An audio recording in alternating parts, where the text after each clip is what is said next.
इस खबर के प्रायोजक हैं पूजा श्री डिटर्जेंट पाउडर व केक।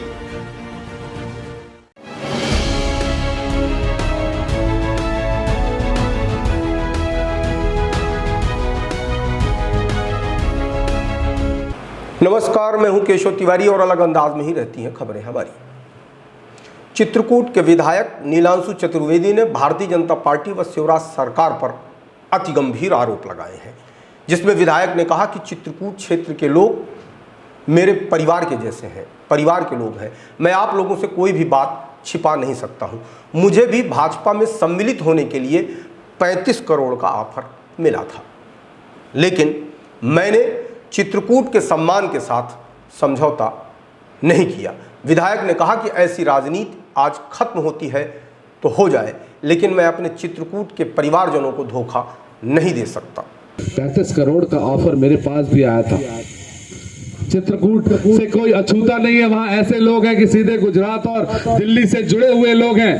35 करोड़ का ऑफर आया था, हमने कहा ऐसी राजनीति हमारे बस की नहीं है, कल बंद होती हो तो आज बंद हो जाए। मैं अपने क्षेत्र की नाक और अपने परिवार का सम्मान गिरा नहीं सकता। विधायक ने भाजपा पर कड़ा प्रहार करते हुए बताया कि भालचंद यादव को बिना किसी कारण मुजरिम बनाकर यूपी एसटीएफ ने अगवा करके उसकी पीट कर जान ले ली थी और उसके बाद भालचंद के शरीर को गोलियों से छलनी कर दिया गया था। एक गरीब परिवार बेसहारा हुआ, तब कहाँ गए थे गरीबों के नाम पर ढिंढोरा पीटने वाले भारतीय जनता पार्टी के नेता? तब आपके इस बेटे ने दिल्ली से लेकर उत्तर प्रदेश व मध्य प्रदेश की सरकारों से न्याय की गुहार लगाई, जिसके चलते आप सबके हिम्मत और साहस के साथ उच्च न्यायालय में घटनाक्रम का मामला दायर किया गया, जिसके चलते न्यायालय के आदेश पर उच्च स्तरीय जांच में भालचंद के हत्यारों को, जिसमें 18 अधिकारी दोषी पाए गए, जिन्हें बर्खास्त किया गया, तब जाकर उस गरीब की हत्या से दुखी परिवार को न्याय मिला। मैं आप सबकी ताकत से इस मंच के माध्यम से बोल रहा हूं, जब तक मेरे शरीर में जान है, मेरी सांस चल रही है, इस चित्रकूट क्षेत्र की जनता के साथ अन्याय नहीं होने दूंगा। न किसी में साहस है कि किसी गरीब को मेरे क्षेत्र से उठाकर ले जाए और उसकी निर्मम हत्या कर दी जाए। अंधरखो बांध की सीपच को लेकर क्षेत्रवासियों के द्वारा विगत 20 वर्षों से प्रदेश की सरकार एवं भाजपा के नेताओं से मांग की जा रही थी, किंतु भाजपा सरकार के द्वारा लगातार अनदेखी की जा रही थी। उपचुनाव के बाद हमें मौका मिला। अंधरखो सीपेज को लेकर के विगत 5 वर्षों से हमने सरकार से मांग की, जिसके निर्माण के लिए 72 लाख से ऊपर की राशि धारकुंडी महाराज जी की कृपा से स्वीकृत हुई।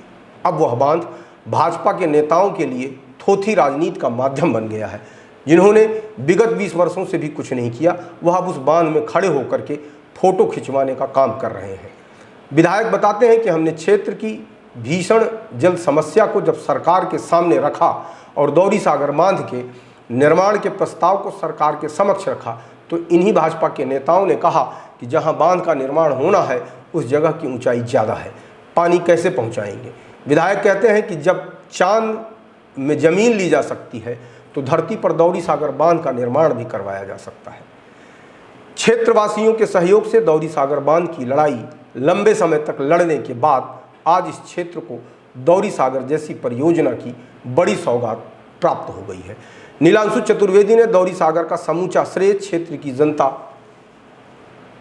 को दिया और कहा कि भविष्य में हम इस तरीके की तमाम योजनाओं के लिए संघर्ष करते रहेंगे और जनता के हित में जो भी बन पड़ेगा हम उसे करते रहेंगे। 2017 में कमलनाथ जी ने 18 में 50 लाख रुपए तुरंत दिए, उसका सर्वे हुआ, सरकार गिर गई, बजट नहीं अलॉट हो पाया, लेकिन साक्षात कामतानाथ और जानकी मैया स्वामी जी की कृपा है कि उसको हम लोग स्वीकृत करा ले गए और टेंडर हो गया। 250 करोड़ का काम शुरू हो गया। सन 1972 से जिस डैम का निर्माण हुआ हो धारकुड़ी के पास अंधरखो का 1972 में, फिर 10-20 साल के बाद उसमें सीपेज आ गया हो, जिसमें भारतीय जनता पार्टी के नेताओं ने ये रिपोर्ट लगवा दी हो कि ये डेड हो गया है, मतलब ये कभी बन नहीं सकता है। कल कामतानाथ और धारकुड़ी स्वामी जी का ये आदेश हुआ था, उनके आदेश से कल भी 72 लाख रुपए की स्वीकृति मिली है और उस काम को भी हम लोग करेंगे। लेकिन अभी देखना, आप जैसे ये पेपरों में छपेगा तो वो लोग अब भाषणों में कहने लगेंगे कि अब पेयजल की व्यवस्था के लिए हमने दौरी सागर बना दिया है, हमने ये बना दिया है। ये तब तपोभूमि है, यहाँ झूठ नहीं चलता। आंख मिला के आपसे बात कर रहा हूँ। जब मीटिंग चल रही थी, सारे नेता बैठे थे दौरी सागर की, उन्होंने कहा क्या किया जाए कि ठीक हो जाए। हमने कहा दौरी सागर बांध पका पकाया रखा है, पैसे दे दीजिए, काम बन जाएगा। नेताजी लोग बोलते हैं नहीं वो तो बन ही नहीं सकता। अरे हमने कहा क्यों नहीं बन सकता? बोलते नहीं, उसकी हाइट ज्यादा है, ऊंचाई ज्यादा है और लिफ्ट करना। अरे हमने कहा भैया, आदमी चंद्रमा में जमीन खरीद रहा है और दौरी सागर नहीं बनेगा। कैसे नहीं बनेगा? ईश्वर ने कृपा की, वो काम भी आगे बढ़ गया।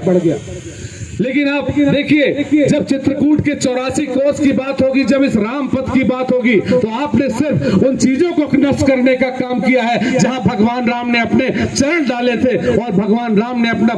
आज हम लोग यहाँ पे आए हैं, 2017 में एक उपचुनाव हुआ,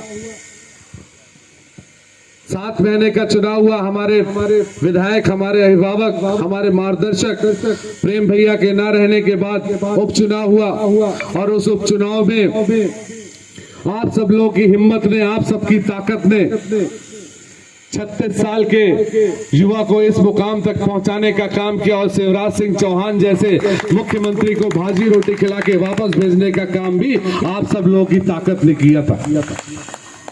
हम लोग यहाँ पे किसी राजनीतिक रूप से आज ये पहली बार ऐसा राजनीतिक मंच के माध्यम से बोल रहा हूँ। मुझे बड़ा संकोच लगता है क्योंकि ये गांव परिवार जैसा है, सब बुजुर्ग हैं, आधे से 80% तो चाचा ही हैं, तो वहां उनके सामने भाषण देने का कोई मतलब निकलता नहीं। उनसे आशीर्वाद लेते रहो और जानकी मैया की कृपा बनी रहे और हम लोग इसी तरह धीरे धीरे आगे काम करते रहे। आप देखिए 2018 में कांग्रेस की सरकार बनी, हमारे मुख्यमंत्री कमलनाथ जी मुख्यमंत्री बने। आप सबकी कृपा से हम लोग भी सरकार में, कांग्रेस पार्टी की सरकार बनी और आपकी कृपा से दोबारा विधायक बनके सदन के अंदर पहुंचे।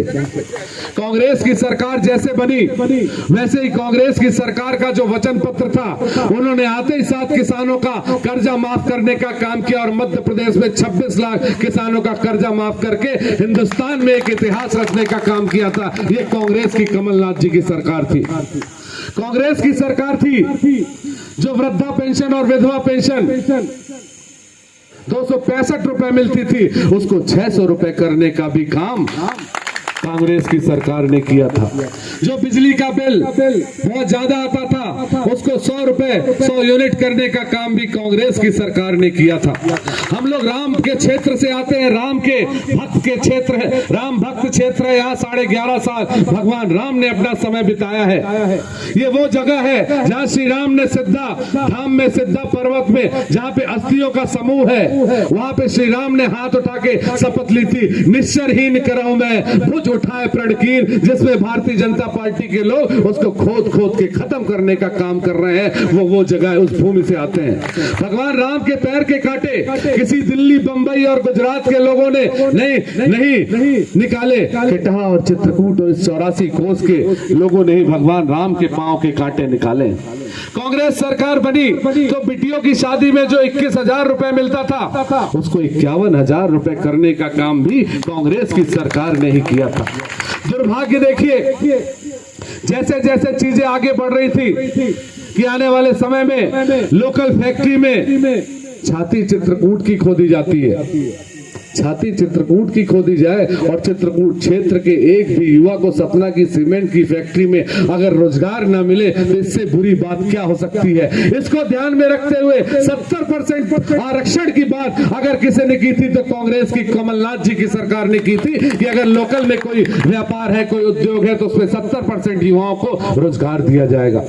दुर्भाग्य देखो आप, जैसे चीजें आगे बढ़ रही थी कामतानाथ और जानकी मैया की कृपा से, वैसे ही कुछ लोग कुछ विधायक कांग्रेस का साथ छोड़ के 35 करोड़ रुपए में कांग्रेस का साथ छोड़ के भारतीय जनता पार्टी की गोद में बैठ जाते हैं और हमारी कांग्रेस की सरकार गिर जाती है। क्योंकि वो डर था उनको कि अगर ये 5 साल सरकार चल गई तो किसान कर्ज मुक्त हो जाएगा, अगर ये 5 साल सरकार चल गई तो महिलाएं सक्षम हो जाएंगी, अगर ये 5 साल सरकार चल गई तो बेरोजगार बेरोजगार युवाओं को रोजगार मिलना शुरू हो जाएगा, इसलिए ये काम किया गया। ऐसा नहीं है आप लोग मेरे गार्जियन हो, आप लोग मेरे अभिभावक हो, आपसे हर बात शेयर करना, आपसे हर बात बताना मेरा धर्म है। 35 करोड़ का ऑफर मेरे पास भी आया था। चित्रकूट से कोई अछूता नहीं है, वहां ऐसे लोग हैं कि सीधे गुजरात और दिल्ली से जुड़े हुए लोग हैं। 35 करोड़ का ऑफर आया था, हमने कहा ऐसी राजनीति हमारे बस की नहीं है, कल बंद होती हो तो आज बंद हो जाए। मैं अपने क्षेत्र की नाक और अपने परिवार का सम्मान गिरा नहीं सकता। अगर लाख 2 लाख 10 20 लाख चाहिए हो तो इकट्ठा करके हम लोग दे दें, तो आ जाओ हमारे साथ, ये कर सकते हैं।